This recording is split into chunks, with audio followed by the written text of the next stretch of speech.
ఒకటే డి గారు, పేదవాడికి ఇవన్నీ తెలియదు.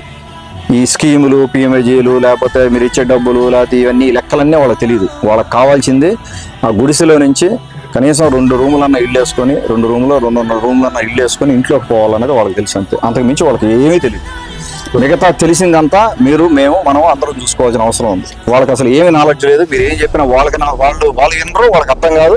నాకు చెప్పినా కూడా నేను కూడా అర్థం చేసుకునేదాన్ని ప్రయత్నం చేయను. ఎందుకంటే వాళ్ళకి కావాల్సింది ఇల్లు. ఆ బాధ్యత మనందరం మీద ఉంది. ఎస్సీ కమ్యూనిటీలో కూడా చాలా మంది ఇల్లు లేని వాళ్ళు ఉన్నారు. అలాగే మైనారిటీస్ కానీ ఎవరైనా పేదవాళ్ళు, ఒక సామాజిక వర్గం అని కాదు, ఒక కమ్యూనిటీ అని కాదు, ఎక్కువగా ఎస్టీ సోదరులు సఫర్ అవుతున్నారు కాబట్టి దాని గురించి చెప్తా ఉన్నాను. ఎందుకంటే చూస్తున్నాను చాలా చోట్ల చూస్తున్నాం. ఆధార్ కార్డులు ఉన్నాయి వాళ్ళకి.